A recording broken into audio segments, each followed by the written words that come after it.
शैलेंद्र जी बोरदिया। परम श्रद्धेय हम सबके परम पूज्य भगवान आचार्य श्री महाश्रमण जी के श्री चरणों में शत शत वंदन।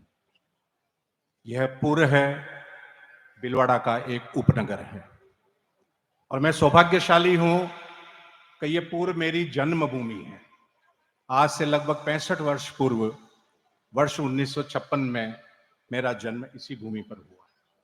तब से इस जमीन के प्रति, इस भूमि के प्रति मेरे मन में एक कर्ज का भाव है और मैं सोचता हूं कि आज परम पूज्य के बिलवाड़ा से यहाँ पूर्व पदार्पण में उस कर्ज में आंशिक कमी आई है, क्योंकि पूर्व की जब जब भी विनती आप श्री के श्री चरणों में हुई, मैं भी उस विनती में शामिल था और मैं जानता था कि 4 महीने देखते देखते निकल जाएंगे, क्योंकि 11 वर्ष भी देखते देखते निकल गए कि गुरुदेव कब बिलवाड़ा पधारेंगे, लेकिन आपने कृपा बरसाई और आज पूर्ववासियों को धन्य किया।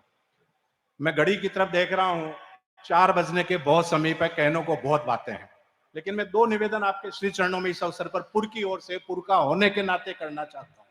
ये पुर वीरों की भूमि है, पूर्व में गजब की उर्वरा शक्ति है, पूर्व के लोगों में सामर्थ्य है, क्षमता है, समर्पण है और आप श्री के श्री चरणों के अंदर एक श्रद्धा का अटूट भाव है। यहाँ के लोगों ने न केवल भीलवाड़ा, न केवल मेवाड़, न केवल राजस्थान, अपितु पूरे देश भर के विभिन्न प्रांतों में व्यापार के जरिए, समाज सेवा के जरिए अपने सेवा का एक कीर्तिमान स्थापित किया, परचम फहराया। अभी मैं चर्चा कर रहा था पूर्व के हमारे मित्रों से, पुराने मित्रों से, और बातों ही बातों में एक चीज सामने आई कि गुरुदेव कितने कृपालु हैं, कितने उदार हैं, कितनी आपके मन में करुणा और ममता दया भरी हुई है।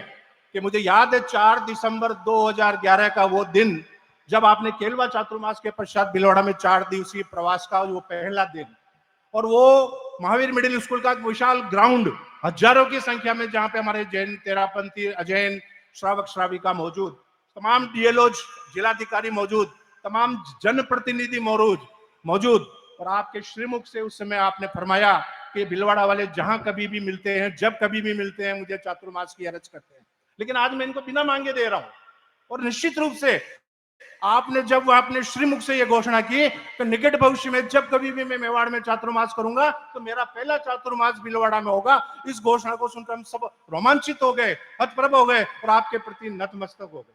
गुरुदेव, आपने उस दिन बिना मांगे हम लोगों को दिया।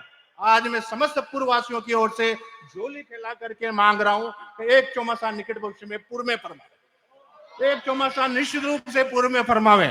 आचार्य भिक्षु के बाद आप 11वें अधिशास्ता होंगे जिनका चातुर्मास पूर्व की भूमि पर होगा। पूर्व दिखने में छोटा जरूर है, लेकिन इसका दिल बहुत विशाल है, यहाँ की क्षमता बहुत विशाल है, आप इसको नकारे नहीं। और जब कभी भी, मैं नहीं कहता आप आने वाले, क्योंकि आप तो फरमाते हैं कि मैं 3 साल पहले घोषणा नहीं करूंगा, वर्ष 2023 तक का चौमासा आपने फरमाया हुआ, वैसे तो 2024 का फरमा भी आप पूर्व में फरमा सकते हो, क्योंकि 3 वर्ष से कम वर्ष का समय सही है, लेकिन आपकी जब सुविधा हो, जब अनुकूलता हो, आप एक चातुर्मास बिलवा के पूर्व के अंदर निश्चित रूप से फरमाने की कृपा बख्शावे। दूसरा मेरा निवेदन, मैंने पहले भी जब हमारी पारिवारिक सेवा हुई थी मैंने निवेदन किया, लेकिन ये पूर्व वीरों की भूमि है।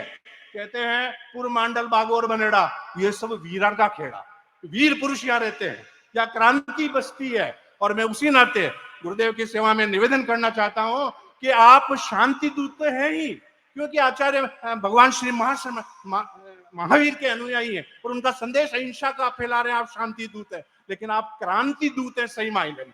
क्यों है कि आप परंपराओं के खिलाफ, कुरीतियों के खिलाफ, कुरूढ़ियों के खिलाफ शंखनाद करते हैं, एक सामाजिक क्रांति का आप सूत्रपात करते हैं। आप जब आर्थिक शुचिता की बात, ईमानदारी की बात और नैतिकता की बात कहते हैं तो आप एक आर्थिक क्रांति का सूत्रपात करते हैं। जब आप अध्यात्म की ओर बढ़ने की बात करते हैं, सामयिक की साधना करने की बात कहते हैं और स्वाध्याय की बात कहते हैं, तो आप निश्चित रूप से एक धार्मिक क्रांति की बात कहते हैं। आप सचमुच में एक क्रांतिकारी हैं और क्रांतिकारी पुरुष सामान्य नहीं होता है। इसलिए मैं आज तमाम पूर्ववासियों की ओर से आपको क्रांति दूत की संज्ञा देते हुए अपने आप को धन्य महसूस करता हूं। ओम।